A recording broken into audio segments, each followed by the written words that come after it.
Hi எல்லாருக்கும் வணக்கம். Welcome to தனாஸ் கிச்சன். நம்ம இன்றைக்கி குடமிளகா கிரேவி எப்படி செய்யுதுன்னு பார்க்கலாம். இந்த மாதிரி க்யூபாக கட் பண்ணி வச்சுக்கோங்க. நான் 1/2 கிலோ அளவுக்கு வாங்கியிருக்கேன். மீடியம் சைஸ் வெங்காயத்துக்கு இதே மாதிரி கட் பண்ணி வச்சுக்கோங்க. இப்போ செய்ய ஆரம்பிச்சிடலாம். இப்போ ஒரு தவா வச்சுட்டு அது சூடானதுக்கப்புறம் எண்ணெய் 2 குளிக்க 2 அளவுக்கு ஊற்றிக்கோங்க. இதை நம்ம வறுத்து செய்ய போகிறோம். கட் பண்ணி வச்சுக்கிற குடமிளகாயும் வெங்காயத்தையும் இதில் போட்டுடலாம். இப்போது எல்லாத்தையும் போட்டுட்டு ஹை ஃப்ளேமில் அடுப்பு வச்சுக்கோங்க. அடுப்பு ஹை ஃப்ளேமில் வச்சுட்டு 2 நிமிஷம் நல்லா வதக்கிக்கோங்க. இந்த மாதிரி 2 நிமிஷம் நல்லா வதக்கிக்கோங்க. அப்போ தான் இந்த மாதிரி எண்ணெயில் வதக்கி செய்கிறப்போ குழம்பு நல்லா டேஸ்ட்டாக இருக்கும். அதனால் இது மாதிரி வதக்கிக்கிறது. இப்படி நல்லா ஃப்ரை பண்ணிவிட்டு 2 நிமிஷம் மட்டும் வதக்கிக்கோங்க. இது மாதிரி வதக்கிட்டு இதை எண்ணெயெல்லாம் வடிச்சிட்டு வேறு ஒரு பிளேட்டில் நம்ம எடுத்து வச்சிடலாம். இது நல்லா ஆறட்டும். அப்புறம் கடைசியாக தான் நம்ம குழம்பு செய்கிறப்போ கிரேவி செய்கிறப்போ லாஸ்ட்டில் சேர்த்துக்க போகிறோம். இப்போ எல்லாத்தையும் எண்ணெயெல்லாம் வடிச்சிட்டு சேர்த்து ஒரு பிளேட்டில் எடுத்து வச்சுலாம் அது ஆறட்டும், தனியாக அப்படியே இருக்கட்டும். இப்போ அடுத்ததான் நம்ம இந்த மாதிரி வெங்காயம், தக்காளி, இஞ்சி, பூண்டு இந்த மாதிரி ரெடியாக எடுத்து கட் பண்ணி எடுத்து வச்சுக்கோங்க. இப்போ அதே தவளை எண்ணெய் கொஞ்சம் ஊற்றிக்கோங்க. ஊற்றிட்டு அது கூட இப்போ நம்ம கட் பண்ணி வச்சுருக்கிற ஒரு மீடியம் சைஸ் வெங்காயத்தை போட்டுக்கோங்க. இது கூடவே ஒரு இன்ச் அளவுக்கு இஞ்சி சேர்த்துக்கோங்க. பூண்டு 5-6 சேர்த்துக்கோங்க. அடுத்ததாக இது வதங்கட்டும். இது வதங்கி வந்ததுக்கப்புறம் தக்காளி அதுக்கப்புறம் சேர்த்திக்கலாம்.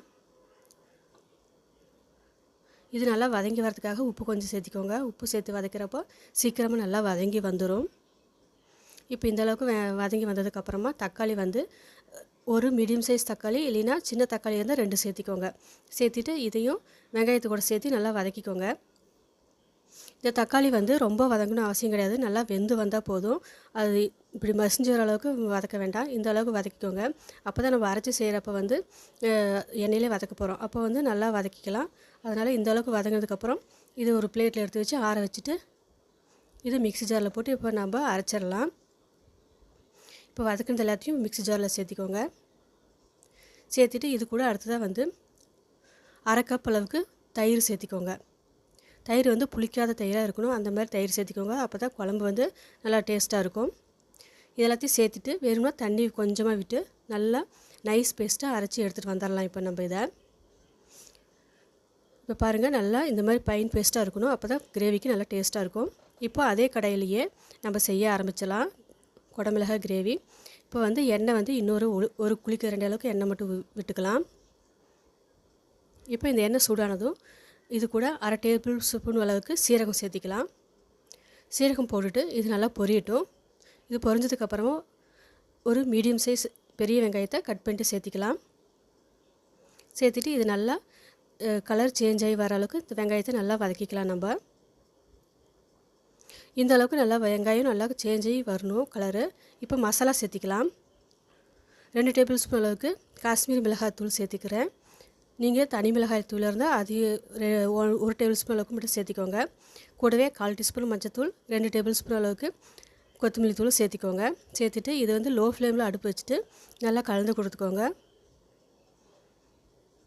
இப்போ இது நல்லா கலந்து கொடுத்ததுக்கப்புறமா இந்த மாதிரி எண்ணெய் பிரிஞ்சு வந்ததுக்கப்புறமா நம்ம அரைச்சி வச்சுக்கிற மசாலாவை இது கூட சேர்த்திடலாம். மசாலா எல்லாம் அரைச்ச விழுதெல்லாம் சேர்த்திட்டு தண்ணி கொஞ்சமாக விட்டுக்கலாம். விட்டுட்டு எல்லாத்தையும் நல்லா கலந்து கொடுத்துக்கோங்க. இந்த மசாலையெல்லாம் அந்த கிரேவி கூட நல்லா அரைச்சி விழுதோடு எல்லாம் சேர்ந்து வர அளவுக்கு நல்லா கலந்து கொடுத்துக்கோங்க. இப்போ இந்த டைமில் நம்ம தண்ணி எந்த அளவுக்கு குழம்பு கெட்டியாக வேணுமோ திக்காக வேணுமோ அந்த அளவுக்கு பார்த்து தண்ணி சேர்த்திக்கோங்க. இந்த குழம்புக்கு தேவையான உப்பு 1/2 டேபிள் ஸ்பூன் அளவுக்கு சேர்த்திக்கோங்க.